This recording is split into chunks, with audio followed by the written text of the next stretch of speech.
Hello tout le monde, j'espère que vous allez bien. Je vous retrouve dans cette nouvelle vidéo pour vous faire une vidéo sur les séries et les émissions que je regarde en ce moment sur Netflix. Alors on va pas forcément parler de Made in Netflix ou de séries originales Netflix, mais c'est vrai que dans le lot il y en a, mais on va pas parler que de ça. Alors on va commencer tout de suite, je vais me décaler un petit peu pour là avoir la place de vous mettre les affiches du coup des séries et des émissions. La toute première série que j'ai déjà terminée, c'est The Seven Deadly Sins, la saison 2, puisque j'avais regardé la première saison, et là dès que la deuxième saison est sortie, j'ai pas pu résister, j'ai sauté dessus et je l'ai terminée en 3 jours, quelque chose comme ça. Et il y a encore une fois 24 épisodes exactement comme dans la première saison. Alors en gros, pour vous situer de quoi parle la série, c'est un pays en fait qui s'appelle Britannia, qui est dirigé par un roi. Et en fait il y a des soldats qui décident de se retourner contre le roi, donc ils le trahissent, et qui essayent de faire tomber le roi pour que eh bien, le pouvoir royal s'arrête tout simplement. Et il y a des chevaliers du roi qui sont appelés les chevaliers sacrés, qui ont des pouvoirs et qui essayent du coup d'empêcher ces soldats de renverser le roi.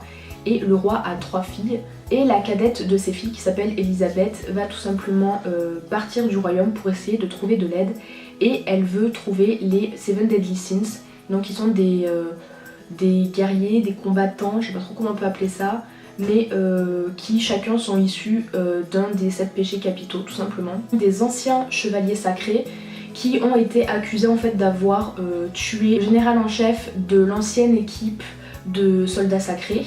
Et du coup en fait ils sont accusés pour ce crime là, ils sont recherchés vivants ou morts, mais ils sont activement recherchés alors qu'ils n'ont pas du tout commis ce crime là tout simplement. Du coup Elisabeth s'est mis en tête de les retrouver et ensuite du coup de leur demander de l'aide pour arrêter tout ce qui est en train de se passer contre le roi qui est son père. Et un jour Elisabeth arrive face à une taverne, elle rentre dedans et elle trouve le chef de cette taverne qui est accompagné de son animal de compagnie qui est un petit cochon. Et tout simplement en discutant, elle va se rendre compte que en fait ce jeune homme qui s'appelle Meliodas est le chef des Seven Deadly Sins. Et du coup à eux deux ils vont partir à la recherche de tous les autres, puisque une fois qu'ils ont été accusés d'avoir commis ce meurtre, ils se sont tous séparés et ils n'ont plus jamais vraiment eu des nouvelles les uns des autres. Et c'est pour ça que Meliodas et Elisabeth vont partir à la recherche des autres Seven Deadly Sins, et c'est à partir de là en fait qu'on commence à les suivre. Donc là il n'y a aucun spoiler, c'est vraiment tout ce qui se passe dès le premier épisode, c'est vraiment le résumé qu'on donne de la série. Donc voilà, et ensuite ils vont partir à la recherche des autres. Ils vont se retrouver, se perdre, se trouver, se perdre, et au fur et à mesure, il va se débloquer certaines situations, mais ça va en bloquer d'autres. Ils vont trouver d'autres ennemis, ils vont se faire des amis, etc., etc. Et la série est pleine de rebondissements. Ça, honnêtement, c'est une série que j'adore regarder en fond sonore, on va dire ça comme ça, dans la mesure où elle nécessite pas forcément une très grande attention pour comprendre tout ce qui se passe. Généralement, je la mets pendant que je fais mes fiches de révision. Au moins, c'est très simple à suivre. Ou alors le soir quand je suis très fatiguée et que j'ai pas vraiment envie de réfléchir. C'est vers ce genre là de série en fait que je vais tout simplement me retourner.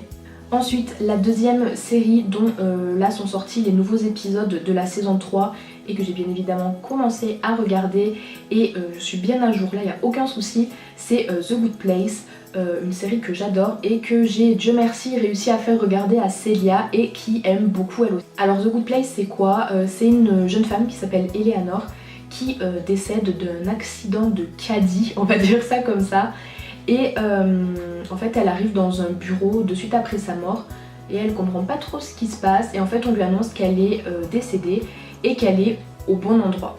Et ce fameux bon endroit, c'est tout simplement le paradis en fait, qui est réservé aux personnes qui ont fait de belles choses dans leur vie, qui ont réussi leur vie, qui ont été gentilles, aimables, bienveillantes et tout ce que vous voulez. Sauf que elle se rend compte qu'il y a peut-être un petit souci parce qu'elle n'est pas forcément une bonne personne comme on l'entend, et que Eleanor c'est plus le genre de personne qui insulte, qui tape, qui est très ronchon, qui déteste tout ce qui est l'écologie, l'aide aux autres, etc. Elle est vraiment renfermée sur elle-même, elle vole, enfin c'est vraiment pas du tout le genre de personne qui devrait habituellement se retrouver au bon endroit d'après toutes les croyances. Du coup Eleanor va se retrouver avec Chidi qui est censé être son âme sœur, donc en fait il regroupe les hommes et les femmes par âme sœur dans chaque maison du bon endroit, puisque le bon endroit en fait on va dire que c'est comme une ville, il y a plein de maisons, il y a plein de quartiers, et chaque âme sœur sont 2 à 2 dans une petite maisonnette du bon endroit. Du coup ils vont tous les deux faire connaissance et on va de suite se rendre compte de ce qui se passe là-bas,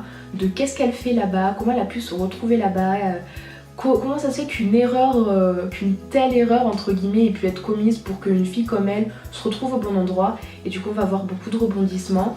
J'ai beaucoup apprécié la première saison, il y a vraiment un gros cliffhanger à la fin de la saison 1. La saison 2 on était un peu à tatillon puisque on voyait vraiment qu'ils essayaient de clôturer la saison 1 mais d'aller vers une autre direction pour la saison 3, et la saison 3 alors elle est juste super. C'est à mourir de rire, encore plus que les saisons précédentes, et je trouve que l'ambiance est beaucoup plus... je sais pas trop comment expliquer, mais je préfère l'ambiance qu'il y a maintenant dans la saison 3.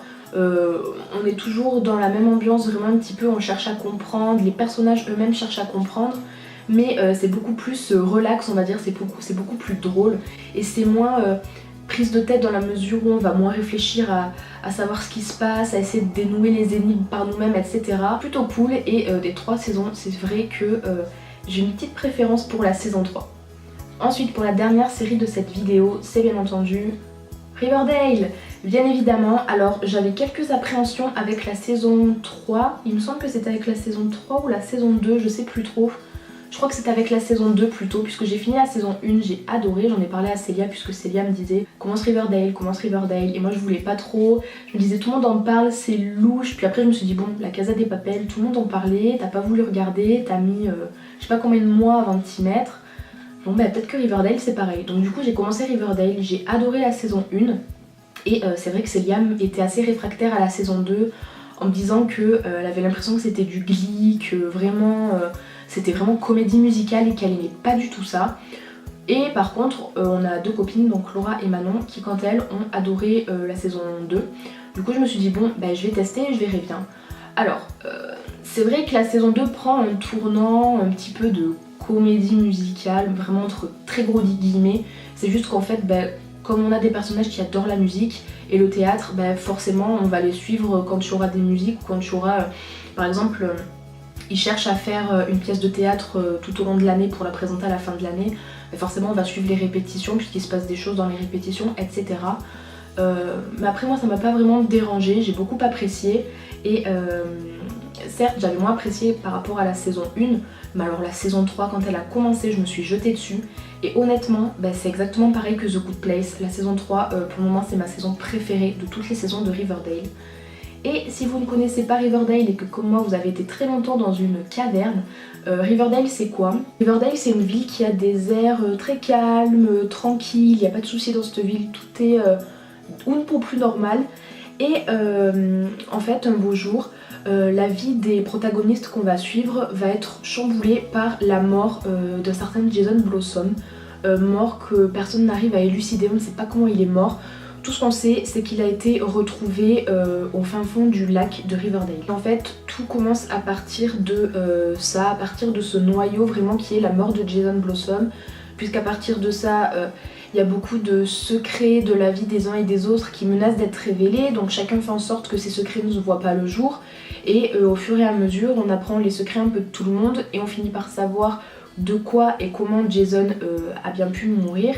Et dans chaque saison, l'intrigue va être renouvelée. Donc on a une première intrigue dans la saison 1, dans la saison 2, on va changer d'intrigue, dans la saison 3, on a encore une nouvelle intrigue.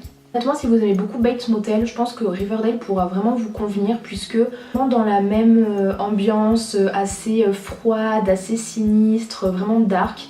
Et si vous aimez en plus de ça tout ce qui est comédie hollywoodienne dans des lycées avec des adolescents, etc. alors là c'est le jackpot puisque vous avez les deux en un. Ensuite en début de vidéo je vous ai parlé des émissions que je regardais beaucoup en ce moment et il y en a 2. Alors la première je l'ai commencé tout récemment, je l'ai commencé hier soir, je suis tombée dessus totalement par hasard sur Netflix et je pensais pas du tout qu'une émission comme ça existait. Alors que les émissions à propos du maquillage existent, oui, puisque fut un temps je regardais une émission à la télé, je sais plus du tout le nom qu'elle avait, j'essaierai de vous mettre une photo par là si je trouve. Et là du coup hier soir je suis tombée là-dessus sur Netflix. Ça s'appelle Skin Wars et en fait c'est une émission qui tourne autour du body painting. Donc tout simplement chaque épisode égale une nouvelle aventure, une nouvelle compétition et en fait à chaque épisode vous avez 3 personnes qui sont choisies, qui ont gagné Skin Wars Fresh Paint précédemment et qui du coup sont 3 mentors et chaque mentor va choisir son protégé. Donc au début de l'émission il me semble qu'ils sont 6 personnes qui sont douées en art, en calligraphie, mais qui n'ont jamais fait de body painting. Et du coup on va les voir tous les 6 s'affronter sur un thème. Suite à ça, chaque mentor va choisir son protégé, donc il y a 3 personnes qui sont sauvées. Ensuite il y a un autre thème, donc un deuxième thème. Un jury va intervenir. Ce jury va choisir 2 personnes sur les 3 pour continuer l'aventure. Et enfin il va y avoir le dernier thème où là du coup on va avoir le vainqueur de cet épisode entre guillemets. Pour le moment j'ai pu voir seulement 2 épisodes, mais par contre j'ai eu d'énormes coups de cœur durant ces 2 épisodes du coup. Et ensuite, la dernière émission que j'ai regardée et que j'ai saigné depuis que je la regarde, ça doit faire peut-être 2 semaines que je la regarde et j'ai pu voir à peu près 4 saisons. J'ai vu de la saison 7 à la saison 10, puisque sur Netflix, pour le moment, il n'est disponible que ces saisons-là. Et c'est RuPaul's Drag Race. Oui, j'aime trop. Merci Julien si tu passes par là de m'en avoir parlé.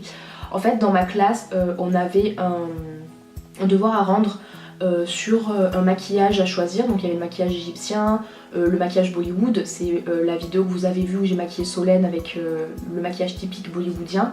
Donc nous on a choisi le Bollywood pour mon groupe et l'autre groupe de la classe a choisi le maquillage drag queen. Et Julien qui est dans ma classe adore tout ce qui est drag queen et du coup il m'a parlé de cette émission là et je me suis dit bon je vais essayer de la regarder. Et j'ai adoré, c'est beaucoup trop drôle. Déjà c'est sublime parce qu'alors elles se font de ces maquillages mais honnêtement il y en a, ça m'époustoufle, mais alors vraiment.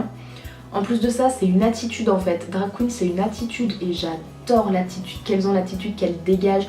Vraiment en confiance, elles savent ce qu'elles valent, elles savent ce qu'elles veulent et elles envoient ça, que ça te plaise ou que ça te plaise pas, elles te l'envoient et après toi t'en fais ce que tu veux.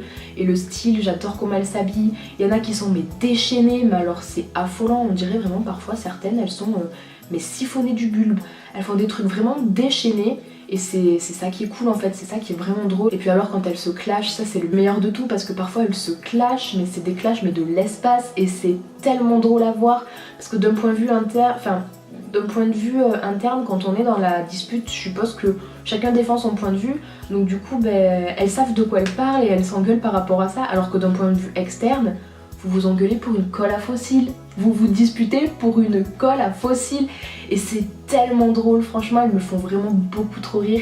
Et du coup j'ai vu de la saison 7 à la saison 10, j'ai pas fini la saison 10 mais 7, 8, 9 je les ai terminés. Et on va dire mes 3 coups de cœur pour le moment, c'est Bianca Del Rio. Ma vie, je l'aime trop, elle est trop belle. Ensuite il y a Violette Chachki, je sais plus trop, mais je l'aime trop, elle est vraiment sublime, cette meuf est sublime. Et ensuite Valentina que j'ai adorée, même si on nous dit clairement dans l'émission que ça fait quelques mois qu'elle est drag queen. Elle a un style vraiment très élégant, très raffiné, j'aime beaucoup en tout cas. J'ai remarqué au montage que j'utilise beaucoup le elle, que j'utilise beaucoup les pronoms féminins en parlant des drag queens.